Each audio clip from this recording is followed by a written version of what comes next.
Good afternoon. It is 4 p.m. We're bringing you the developing news and the stories behind the headlines. This is Storycon. I'm Regina Lay. And here are the stories we're watching this stormy midweek, July 23rd. Some areas in Luzon and Visayas have declared a state of calamity due to the combined effects of habagat, severe tropical storm Wipa, or Krising, and a low-pressure area. As of today, July 23, government data showed 1.4 million Filipinos across 59 provinces affected by flooding. Pag-asa is also currently monitoring 2 tropical cyclones and a low-pressure area. Tropical depression Emong may strengthen into a storm and could make landfall over northern Luzon, while tropical storm Dante, this was the tropical depression just yesterday, may exit the Philippine area of responsibility by tomorrow night.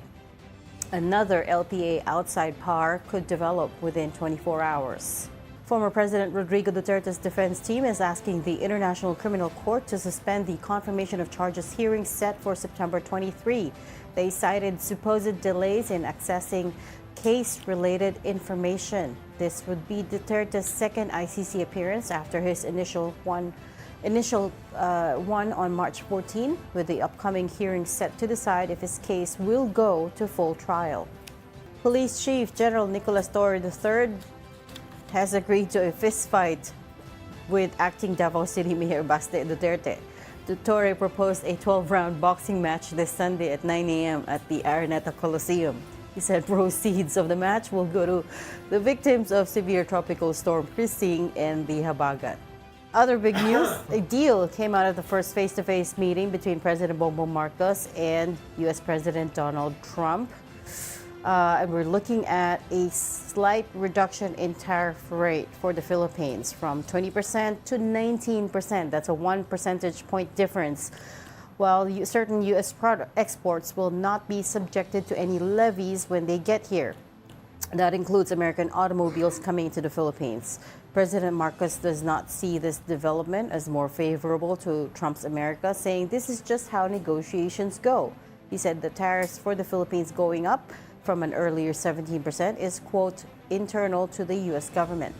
For his part, Trump believes this is a good deal, even calling Mr. Marcos a tough negotiator.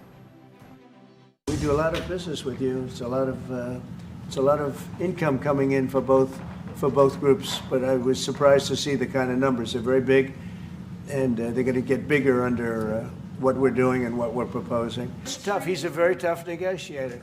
So far, we're not there because he's negotiating too tough. In fact, I used to like him better than I do now. He's too tough.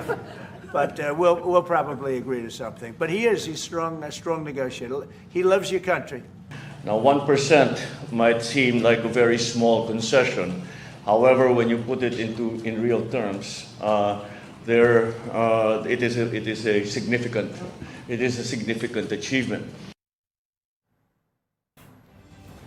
And here are some of the reactions to the U.S. conceding to a slight decrease in tariff on Philippine goods.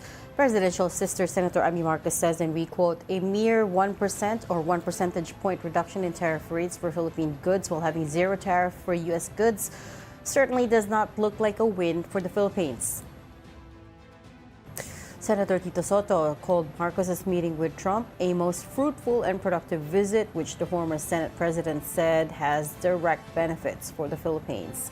Soto's 2022 running mate, meanwhile, and also returning Senator Ping Lacson, on the other hand, was not happy with the tariff cut. He said 19% versus 0% tariffs is definitely not the most fair deal between decades-old friends or allies like the United States and the Philippines.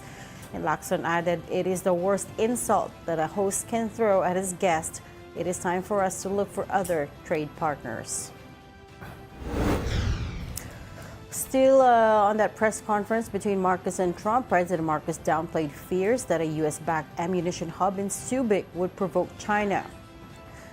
Marcos told reporters in Washington, D.C. that Manila has long been a target of Beijing and that the project is part of the country's long-standing strategy under the Self-Reliant Defense Posture Program. The president noted the project would move forward even without foreign help, but welcomed U.S. assistance. Meanwhile, President Trump said the Philippines had been, quote, tilting toward China before returning to the U.S. orbit under Marcos. had a country that was tilting toward China for a period of time, and I just don't think that would have been good for you. You can deal with China, you should deal with China, but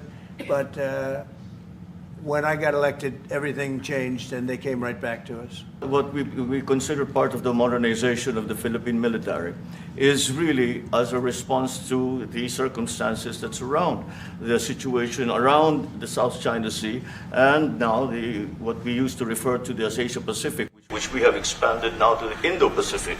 And if we would certainly, like in any kind of military spending, we would wish that that wasn't necessary, but it is. And so that is what we are doing. And joining us today, we've got Storycon's resident political heckler, Ronald Llamas. Good afternoon, Heckler na Reg. nakasulat eh. No? Welcome, President Bongbong. Tawagan mo nga. And of course, from the Philippine Star, Editor-in-Chief, Ambi Pamintuan. Hi, Ami. Hi, Ami. Hi! Dilaw. Happy Wednesday! Dilaw na dilaw ka. Kakulay na Oh, kakulay mo yan yung na, Philippine parang Star. sunny.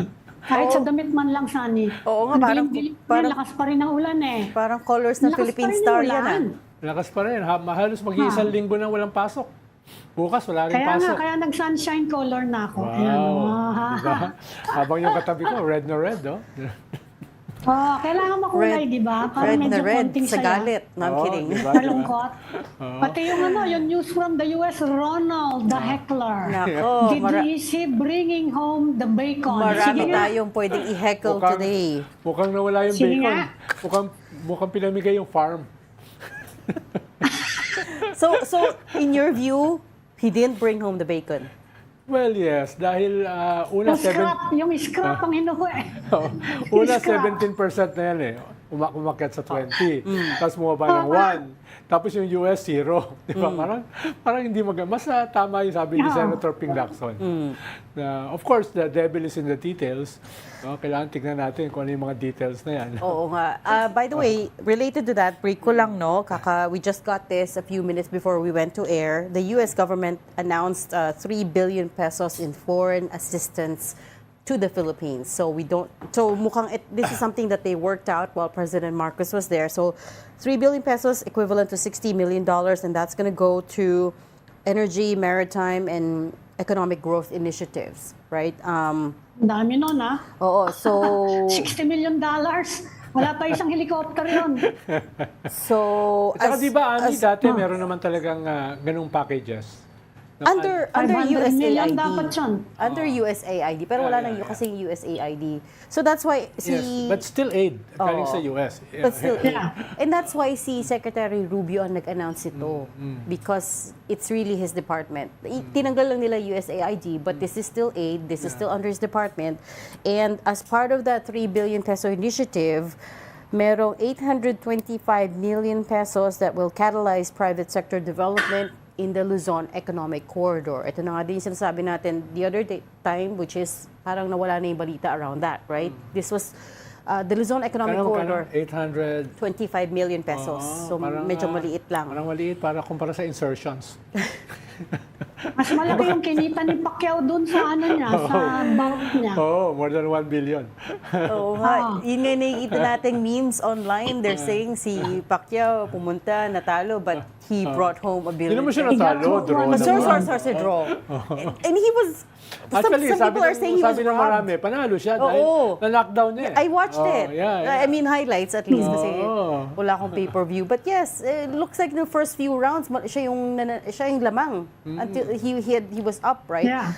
But anyways, 825 million will go to the Luzon Economic Corridor. Finally, may clarity na around that kasi this was worked out during President Biden's time. Tapos it went quiet. We didn't know what was happening to it. And now this is the first indication that it's moving forward. And then sabi din ng US in their press release, this is the first foreign assistance announcement. First announcement of new foreign assistance for any country since the Trump administration began its realignment of foreign assistance in January. So the Philippines is the first country receiving foreign aid from the U.S. government directly after it abolished USAID and all foreign aid. ang kwan lang Hindi kasi, ba pampalubag-loob lang yan? yun. Parang gano'n, parang dahil nasa frontline tayo Hindi, eh. kasi pati yung sa China, look at the statement on China. Ha?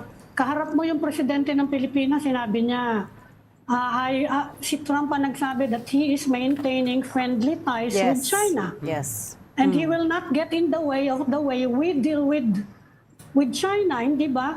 Di ba, pati yung Iron Club biglang nawala. Hindi lang get in the way. He said, I wouldn't mind at all if the Philippines Yeah. had better How you relations deal. with China, right? Kaya nga, ibig sabihin, bahala kayo dyan, hindi ba? Yeah. If you, Yeah. I mean, you just read you read between the lines, bahala kayo dyan sa buhay nyo, hindi ba? Parang ganun yung message doon. Oh, make America great again. Yun ang priority. Sabi niya, make the Philippines great again. Oh, pero it's up to Was you it to ever? make the Philippines great. Yes. Kailan? Diba? I was talking to somebody who said, back in the day, the Philippine economy was the envy of Southeast Asia, right? Before Singapore even ascended. Yeah, in the 1950s, So, after the war. There was a time. Dahil karamihan sa ating neighbors nung pala naging bansa eh. Kaya medyo nauna naman talaga tayo, di ba? Kung maalala Kaya mo. nga. So there was a time, we just wasted it. Pero, Yeah. So we were great then. make the Philippines Kaya great. nga, di ba? Hindi ba pampalubag-loob lang yung pati nga yung if you're talking to a treaty ally, di ba you would have expected something more? Yes. Especially, Dun sa main issue natin, our only lone issue, security issue, external defense, which would have involved, which involves US involvement, kung sakali lang. yeah. Di mo ba napansin amin na parang patronizing yung kanyang mga sinabi ni Trump na Oo nga, he's a para sa tough nakikipag-usap negotiator. sa TV show niya eh. Very tough negotiator, no? I like him better. So, Yeah, it's parang flattery. napaka-patronizing naman. No, that's just the way Trump talks. Yeah, He likes yeah. to flatter Yeah. Big, people, right? beautiful Big, beautiful words. President, Para siya yung big, host ng TV beautiful, show niya, di ba? trade. And then, Ganun siya nasa TV host, Hindi, di pero ba? iba kasi yung role Yes. natin dito sa region eh. Tayo yung pinaka-loyal sa kanila eh. yes. Yun na nga, Rightly or yun wrongly. nga sinasabi So, ko, di sana ba? naman lang, mas madagdagan naman yung tulong sa atin. Yun lang naman sinasabi ng mga critics dito. And actually, Yan na nga. to Ami's point, at the start of the open forum, Marcus was describing the U.S. as the strongest, closest, most Yeah. reliable ally. I mean, those are very Yeah. strong words, right? If you say that, Yeah. it really says something. And then sabi din niya, this has evolved into as important a relationship as is possible Yeah. to have. So if the U.S. is our single most important relationship now, Yeah. then I get your point. You're saying that we should be bringing home more. Put your money where your mouth Yeah. is. Yeah. Yan Yeah. na nga. Bigla sinabi we're maintaining friendly ties. I am maintaining friendly ties with China. And in fact, I'm going to Beijing. Yun ang sinabi Yeah. And in fact, they're building an ammunitions hub in Subic that I guess is mostly going to go Yan na nga. towards missile stockpiles for the U.S. Hindi man lang sa atin, right? That's not for our defense. At least yung bacon naging chicharon. Ano ba yan? Not even eh. Not you think, not even eh. Okay. Diba? Let's... Tama si Ate Amy, no? Yung assessment niya. We gotta pivot now because our first guest is ready. Today we're talking about, unfortunately, the rains and the flooding. We've got Public Works Secretary Manny Bonoan. Welcome back to Storycon. Secretary Bonoan, can you hear me? Yes, I can hear you po. Thanks for making Hi, time for us. Secretary. Good afternoon. Yes po, good afternoon. Good afternoon po sa ating lahat. Good afternoon po.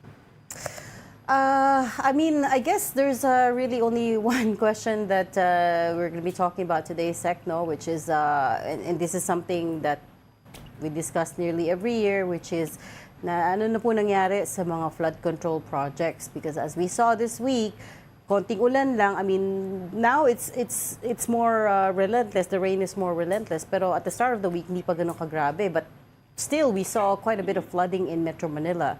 So, what was your assessment this time? Well, Metro Manila po is a little different actually because Metro MMDA. Manila, well, we have several factors that contributes to the flooding in Metro Manila actually. Although the Department of Public Works and Highways is actually doing some engineering interventions, which we feel makakatulong naman sa solving yung flooding problems. Like we are now in the process of enhancing yung discharge capabilities of the mga old pumping stations. At this time, I think there are 35 pumping stations that are now being upgraded because of the limited, yung original limited discharge capacities na nito. We are enhancing them because to cater for yung mga climate change phenomenon and yung mga flood waters that is coming inside. The other thing po is actually, new Pasig Marikina floodway program namin is still ongoing. That will cater for the flood waters that are coming from the Sierra Madre watershed areas po. Yan ang mga ganon na malalaking projects natin in Metro Manila. All these are in coordination with MMDA po. Secretary, hindi naman bago halimbawa yung floodwaters coming from the Sierra Madre. Hindi rin bago Yes. itong monsoon season natin. Talagang isang tropical country tayo eh. Ang tanong lang, Yes. pag sinabi niyong nag-i-improve ang ating flood control system, what does that mean? Pag sinabi niyong nag-i-improve? Well, let me put it this way. When we did not have actually yung Pasig Marikina flood control program natin, Metro Manila was affected po yung tidal fluctuations, no? Metro Manila pagka nag-high tide, Metro Manila Bay would be higher than Metro Manila. So we instituted some engineering interventions like mga revetment walls alongside Pasig River and all the way up to Marikina po, yung ganun lang ginagawa namin. Now, lately, yung San Miguel Corporation also undertook some major dredging activities along Pasig River, and DPWH is also continuing the dredging operations in the Marikina River po at this point in time to enhance actually yung discharge capacity of Pasig Marikina River po. Secretary, nabanggit. Secretary, hindi, marami kasing mga flood control systems sa around the world which works eh. Halimbawa, sa Japan, 65% ng kanilang rainwater nakukuha, ilalagay nila sa mga huge water cisterns at saka water impounding. Yes. Ang Pilipinas ay less than 1% lamang ang nakukuha natin sa ating rainwater. So at the same time, yung rainwater nagagamit nila for agriculture, even for potable water, at nagka-create ng energy. Ang Copenhagen, nagkaroon sila ng 2011, ondoy level flooding. So gumastos sila ng 74 billion pesos para mag-create ng isang flood control system for the entire city ng Copenhagen. Hanggang ngayon, 14 years later, walang baha. Ibig sabihin, hindi ko maintindihan yung napakaraming flood control projects eh. 9, 10,000. Kailangan kasi kaunti lang, di ba, na integrated. Bakit ang dami? Tsaka ang daming natin nagagastos. Tapos ganito pa rin yung sitwasyon sa flooding. Well, we have to understand also that there are many waterways in the Philippines. Actually, ang kwan po namin dito is actually we are addressing it also on a major river basin program. No? Yung mga there are 18 major river basins all over the country, and these are the focus of major river flood control programs that we are undertaking now. Well, not to mention, of course, marami rin po kami yung mga small water flood control projects that have actually provided yung immediate relief to low-lying areas. But at the same time, ito na nga po yung mga problema natin. I think one of the problems that we are facing right now is actually yung mga shallow, very shallow river beds. Because for the longest time, we understand that for many, many years, there has not been any silting and dredging of the rivers all over the country. So any downpour po because of the very low riverbeds, every time na merong downpour, nag-overflow po yung mga rivers natin into the low-lying areas. And this is yung po yung tinitingnan po namin ngayon that we have actually to undertake yung mga dredging of mga rivers para yung carrying capacity nila will be more efficient. And the other thing, as you have mentioned po, yung ang Department of Public Works and Highways now is integrating po yung sinasabi nating water impounding projects doon sa mga flood control projects natin. So it's not only flood control structures measured, but water impounding na rin po yung ginagawa namin where it is technically feasible. Para yung may impound na water, magagamit naman sa irrigation, water supply, and other uses po. Secretary, magtataka mga tao, sinabi nyo na kulang sa dredging kasi yung mga budget allocation actually babanggitin ko na lang na sila Senator Lacson na nagsabi nito na katakot-takot actually yung pumupuntang pondo natin sa dredging, flood control, specifically dredging. Tapos bakit gano'n? Tapos sinasabi nga niya, in fact pinatigil daw nila ni Senator Tito Soto, and I think the 18th Congress yung mga allocation na yan. Kasi ang hirap-hirap daw i-audit ng dredging. Merong pondo pero hindi natutuloy yung dredging. Kaya ganyan, meron tayong ganyang problema. Ano po yung masasabi nyo yun sa ganong mga comment? That's from Senator Lacson. Sabi niya, titignan nga daw niya yung mga allocation niya, mga flood control. Hindi lang naman sa DPWH, of course, pati sa mga LGU, ganon. Titingnan daw nila. Dahil nga walang nakikitang dredging, ang hirap-hirap daw i-audit. In relation sa tanong ni Ami, Secretary, halimbawa, pinakita kahapon yung isang flood control project sa Cebu na ang ginamit ay kawayan, na walang bakal na ginamit. Although sa specifications, dapat may bakal na ginamit. So how do you audit itong mga flood control na ito para makita kung nagawa ba talaga? At how do we integrate itong libo-libong flood control projects into each other? No? Dapat kasi parang drainage yan. It should be integrated. Mahirap naman gumawa ng separate projects ang isang syudad tapos iba doon sa kabila. So, yun lang. How do you audit that? May nakasuhan na ba?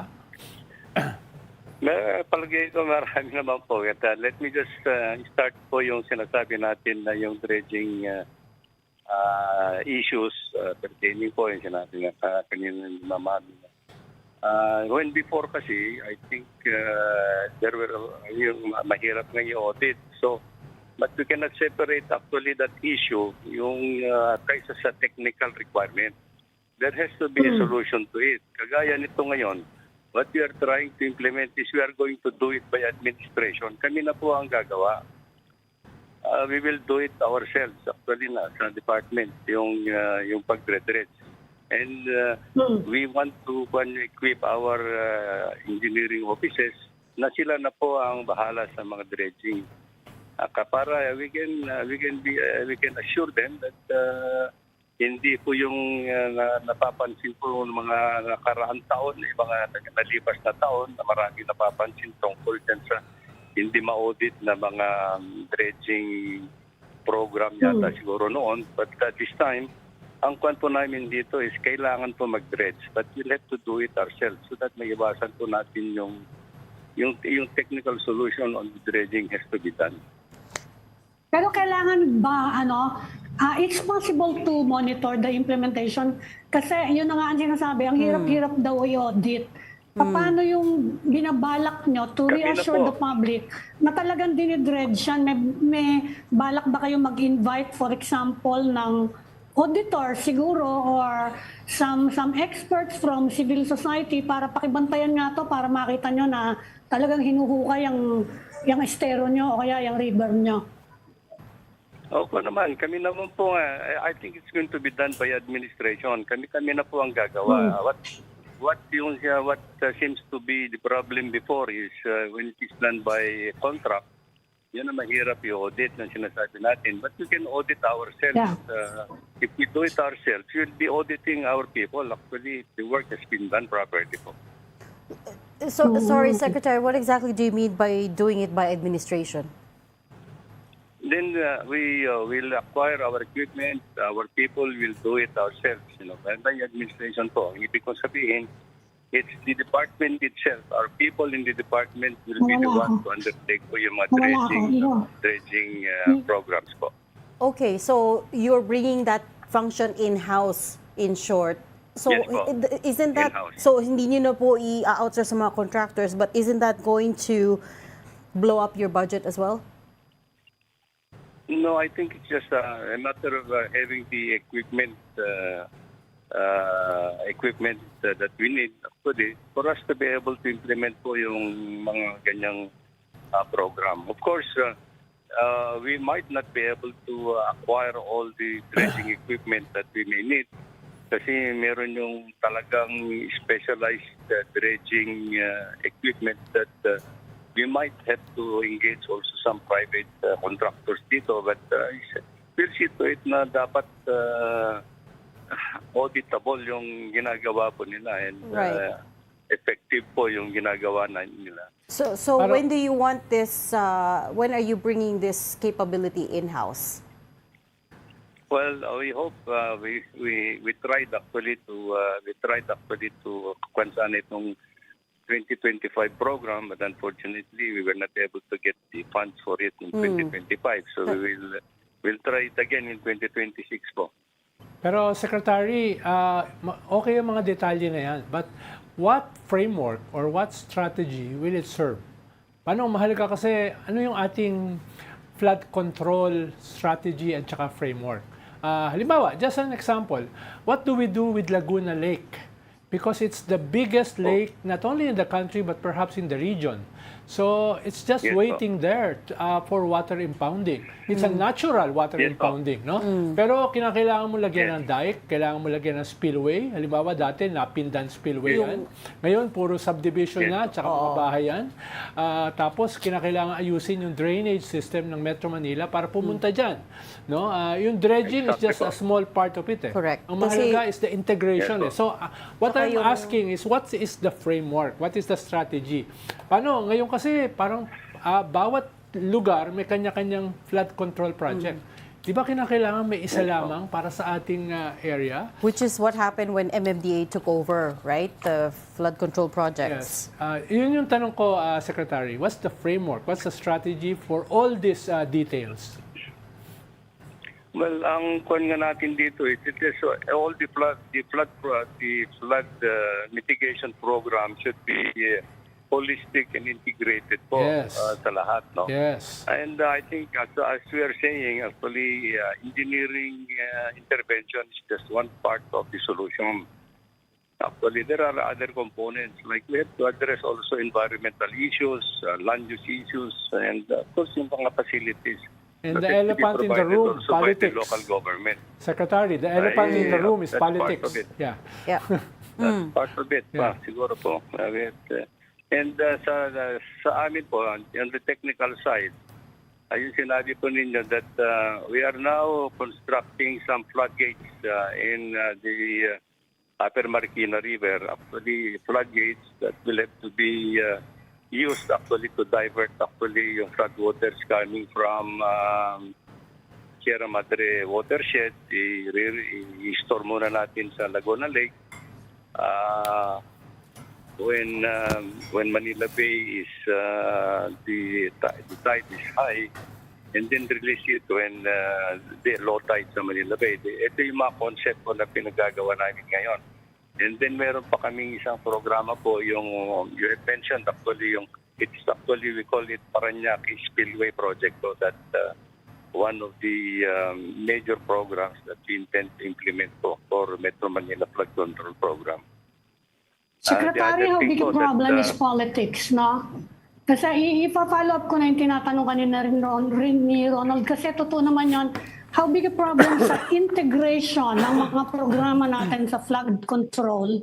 Yung actually, patsi-patsi yung mga project natin bawat politiko gusto Hindi lang politiko na congressman, pati local government official, pati barangay nga How big a problem is that sa pagpaplano natin ng isang integrated flood control program?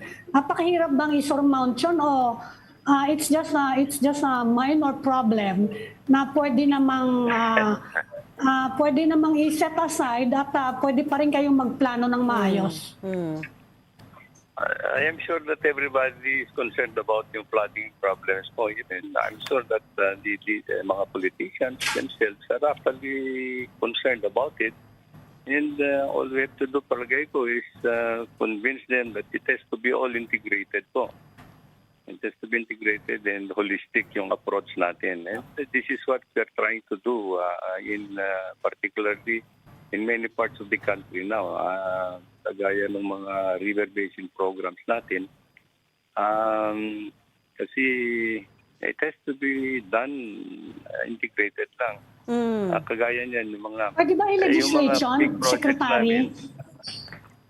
Yes po. Pwede ba i-legislate na wag makialam na yung ibang local at gawin na lang na, well, bibigyan pa rin siyempre ng input ng local, pero pwede bang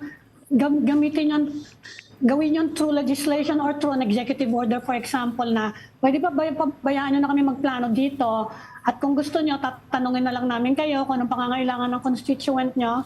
You think, are there any effort in that direction para lang maayos natin yung pagpaplano natin, pati na yung pag-allocate ng pondo?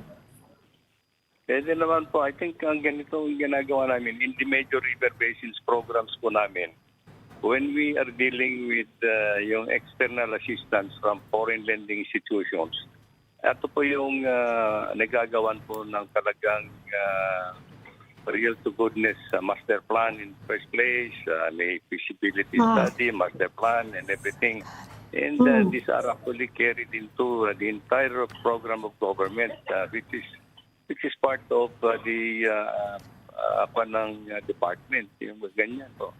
So, ito, what we can see here is it's all well accepted, and as we present it into yung every year na gumagawa kami ng budget namin, we present it to the legislators, and acceptable po ito kasi these are well planned, well programmed, and actually these are actually financed by foreign lending institutions, which I'm sure that they will not want it to be may mga interference po dito sa implementation. Yeah, I mean, you say it's well planned, Secretary, but honestly, a lot of our kababayans are not feeling the effects, as I'm sure you know. Kasi yun nga, every time nagkaroon tayo ng ulan, whether it's a low pressure area or tropical storm, again, mabilis ka agad bumaha. But since you're talking about the budget, very quickly, last question, how much are you asking for in terms for flood control projects in the 2026 budget?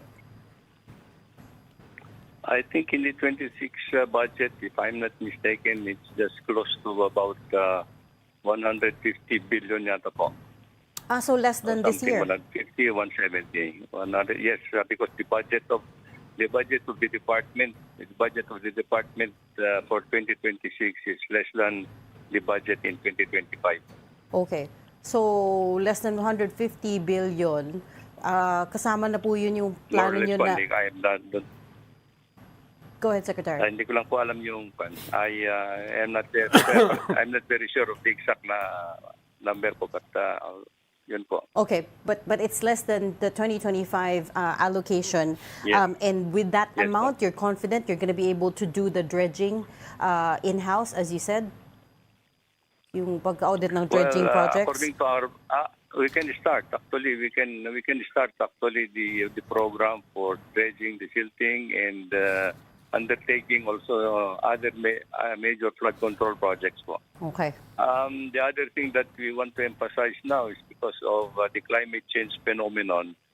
We are now revising actually our engineering threshold parameters in our designs po kasi traditionally we had been using actually yung anywhere between 15 to 25 return period program yung design namin now because of climate change phenomenon. We are now going to use baka siguro mga 50-year return period, flood return period, or 100-year flood return period po. Yung mga ganon considerations. 50 po.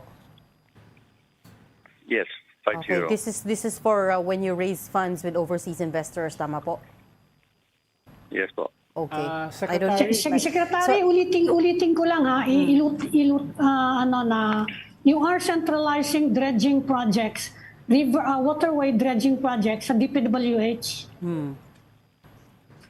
Yeah, by administration, yes, by force account, yes po.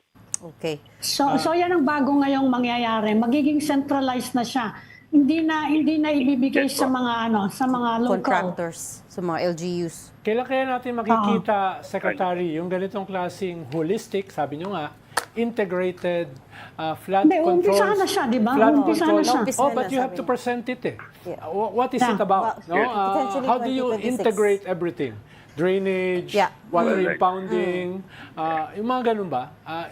Kailan yung balak i-present yan, Secretary? Para makita naman ng tao No, na may Yeah. nangyayari. Kagaya po nito, dito sa Metro Manila, it's under the instructions of the President. Ganito na po yung ginagawa namin ngayon. I think it's a holistic approach. Like in Metro Manila po, under this World Bank Assisted Project, we are doing the engineering works, and they have also to address yung waste management issues. They have to address yung land use issues. Yeah. And yung operational issues, yung ganun po, lahat ng components niya are all integrated into the program that are now being financed by the World Bank po. Right. Okay. We wanna. The other thing in Metro Manila, unfortunately, the reason why we have yung mga flooding every now and then is because the drainage system in Metro Manila is an old, antiquated drainage system na in our assessment before, it's the capacity is no longer adequate. Yeah. And besides, Yes. 70% silted na po. Pero bawat We don't- syudad kasi may Yeah. sariling waste management system. Okay. Yun ang problema. Unfortunately, that is all the time. I have to cut this interview short because we're way over time now. Thank you so much for talking to us today, Okay. DPWH Secretary Manny Bunon. Salamat, Babalikan ka po namin, sir. Salamat, Secretary. Thank you. Thank you, Thank Secretary. you for You- the opportunity. You Salamat are po. watching Thank you po. Storycon on One News. We just need to take a very quick break. We'll be right back. Please stay with us.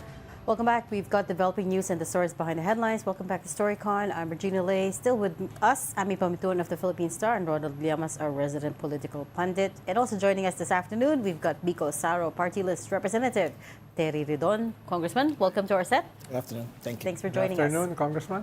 So, Hi, Congressman. Hi. Good afternoon. Good to see We're you again. I didn't see Amio. Hi, Am. We're talking to you today because you filed a House resolution number 56 calling for the investigation into the Dolomite Beach project. Kasi sabi mo it is a contributing factor to the flooding.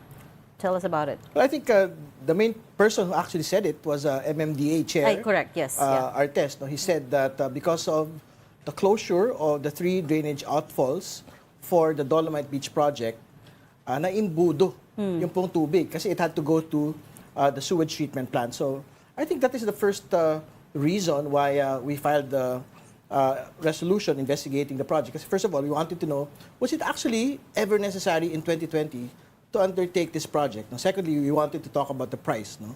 And thirdly, this is it already, the environmental impact, particularly the flood impact to the city of Manila.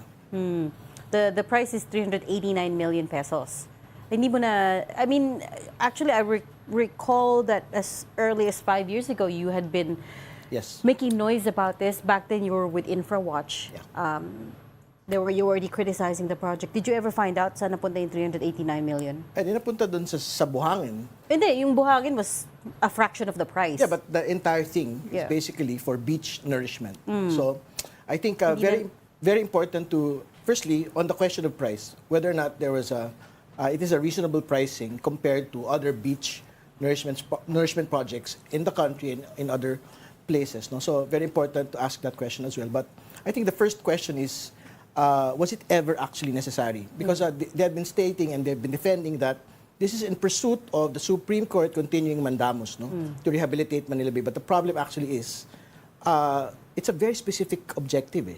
The objective is to improve the water quality in Manila Bay. So the other projects that they were doing was basically to clear the esteros, to relocate families within the esteros. Third would be to put up more sewage treatment plants. Basically, very clear, improving the water quality of Manila Bay. So the question to them then and the question to them today is, did the Dolomite Beach project actually clean up the water of Manila Bay? And I'm quite certain the answer to that is no. Or even... Kung sakasakali nga na yun ang lumabas sa investigation nyo, and you find something anomalous about the project, sa funding or sa implementation, ano yung magiging recommendation kaya kung sakasakali? Pagigiba nyo ba yung beach? Hindi naman ho. I think andyan na ho yun. No? So, may commitment naman po yung DNR na sa totoo lang, wala na ho silang refill na gagawin. I think as early as 2021, 2022, commitment na po ng DNR po ito.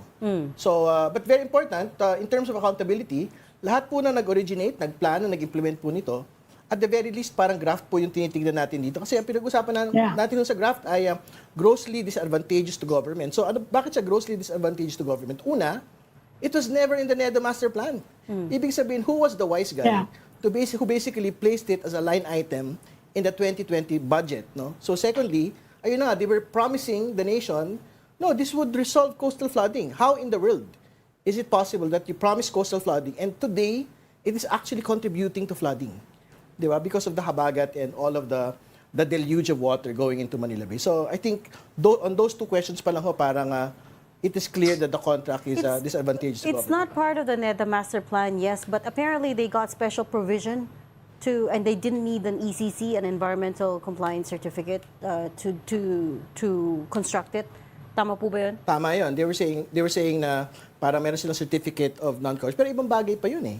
Kasi for example, yung when you do like an interagency master plan, talagang hindi lang DNR ang kausap doon. Lahat ng mga ibang ahensya, they have to agree that these are the things that you actually have to do. And to be fair to DNR, outside of the Dolomite Beach project, they were actually doing like what I said already. Diba? They were doing very specific work to clean up Manila Bay, to improve the water quality of Manila Bay. And again, ang question talaga, ba't ito pinalusot ng 2020? Kung wala nga clearly, it is not going to clean up the quality of water going out of Manila Bay. Actually, in terms of budget, umabot siya ng almost $500 million. Hindi lang siya yung original budget. Hindi lang siya Paano 389. dinadagdagan siya ng sand, etc. Ikalawa ay... Because the water washes away some of the sand, so kailangan mo dagdagan. Kaya nga sabi ng DNR, titigil na yon. No? Ngayon. Ikalawa ay, ano yung nabarahan? Yung tatlong dapat daanan. Drainage. Oo. Ano yung mga nabarahan na yan? Paano yan bubuksan at this point? Dahil nga nakakontribute siya sa flooding.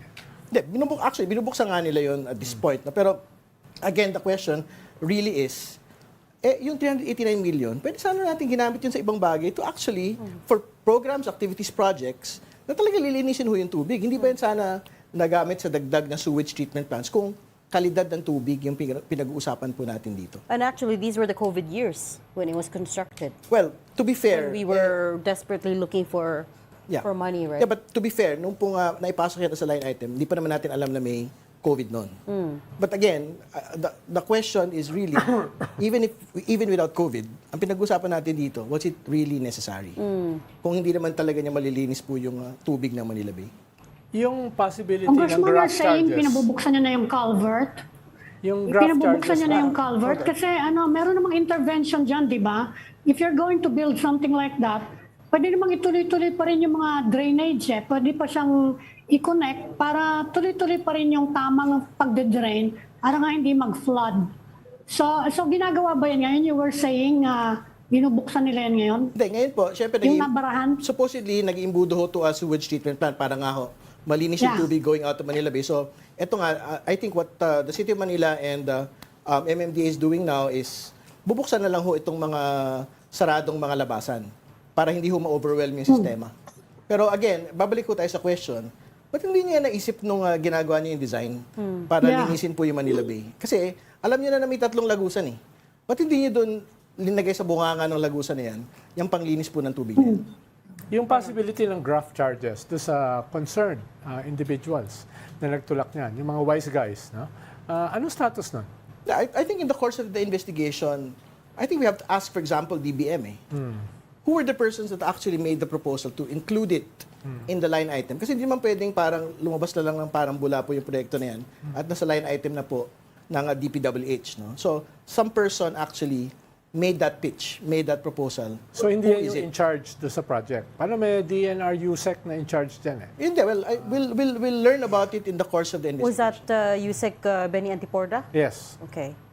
So, we will see. Kasi- You're right, at one point he was the voice defending the Dolomite At project. hindi lang, nakikipag-away siya sa mga critics. Well, to be fair to him, he's a spokesperson po kasi of DNR. No? So, whether he was like the project manager or project originator, know yet. we have to know in the course of the investigation. But ultimately, syempre, command responsibility lies on the secretary of the DNR also. Kasi syempre, kumbaga, hold that po niyan bilang hepe po ng ahensya. But again, if the project did not require an ECC to begin with, DENR ba ang primarily liable for this? Irrespective of, ibang requirement yung ECC Ibang requirement yung EIS. So, pwedeng wala siyang meron siyang certificate of non-coverage, pero it doesn't remove the fact na, una, hindi yan kasama sa master plan. At pag hindi yan kasama sa master plan, bakit yan nandyan? Kasi yung ECC po, para sa mga kababayan natin, sa dulo na ng proyekto yan. Kung go or no-go yan bilang wala siya masyadong impact sa environment. So, ibang bagay po yun. Pero ang question natin, pagka NEDA master plan, very specific objectives. Linisin yung kalidad ng tubig. Kung hindi kasama dyan sa mga proyekto na maglilinis ng kalidad ng tubig, wala yan dapat dyan. Congressman, ang chairman ng NEDA board is the President of the Philippines. Correct. Are you also looking at the possible culpability of Rodrigo Duterte? Kasi dinipensa din niya yan at that time. Many At hindi times. naman itutuloy yan kung hindi niya yan inaprubahan. That's a very controversial project. And I remember one of those times that he defended it, he said, well, kailangan ng mga tao na pupuntahan kasi COVID, you need open COVID, spaces, you need these types of public open spaces to go to. So, yeah. Well, like what I had earlier stated, well, this investigation is not about Rodrigo Duterte. No? I think he has far more serious problems today than worry about the inquiry on the Dolomite Beach project. I think extrajudicial killings at The Hague is far more serious and far more important. Crimes against humanity. Crimes against humanity, far more important, far more concerning than this Dolomite inquiry. Tsaka naaprubahan ito even before COVID. Yeah. No? So, yung afterthought na lang yan eh. Paano ito makakatulong dun sa mga kwan. Yeah. Dahil naaprubahan siya before. Yeah. So yung narrative na this is a good place to be because COVID, because pandemic, that came after. Kabuntot siya nung clean up ng Boracay, remember? Ganon yan Ganon yung takbo nung ano nun What would you say to people who say you're politicizing this? As in, some people are saying this is a diversionary tactic. Bakit mo pinipin yung blame on the flooding to the previous government?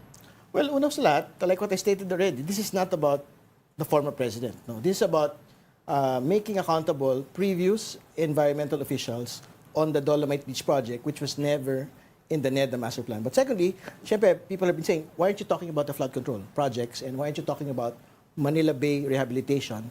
Actually, to be very honest about it, we will also reach that point. No? So I think it's a real concern today, particularly because of the flooding, and more importantly, because of, I guess, the good example of Marikina. Kasi in Marikina, wala ho masyadong...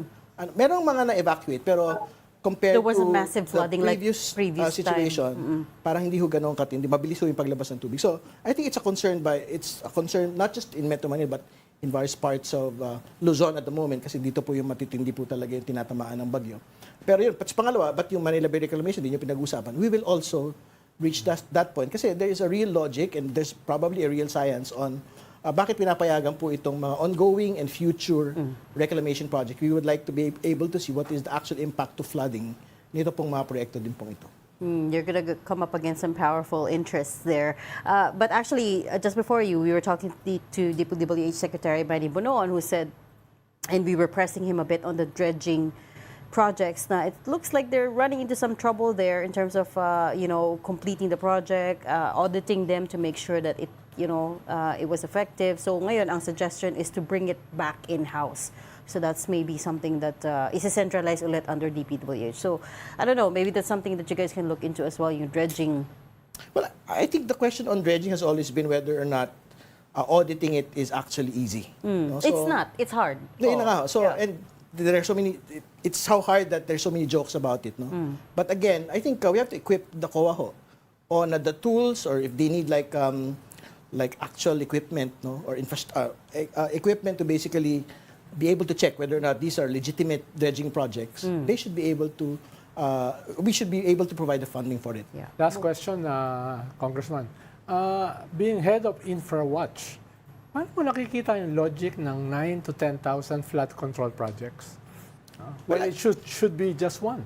Nasa 9 to 10,000 na ba? Last year was Last year. 5,500. Yung ginawa. Pero yung before that, 9,000 siya. Well, again, kailangan natin maglinaw po na una sa lahat, yung po malalaking mga ilog, meron yung sarili-sarili pong mga master plan. So yung Metro Manila, Marikina, Pasig area, meron yan. Yung Cagayan Valley, meron. So within different regions, gumagawa po yung DPWH together with foreign partners nung pong master plan. No? Wala tayong debate na importante ho yung flood control. Pero very important din ho, bago umabot sa flood, yung pong ibang aspects, so deforestation, pagmimina, yan ho yung mga ibang aspeto ho ng pagbabaha ho natin na kailangan din ho natin tutukan. Kasi nga kung wala ng puno talagang mabilis ho yung pagbagsak po ng tubig. No? So, I think dapat tutukan din po natin yan. That's why it has to be holistic and integrated. Wala pa akong nakikitang gano'n na plano. Wala naman talaga for Metro Manila. Even Yan Sec nangyayari, even Sec Bonoan admitted it.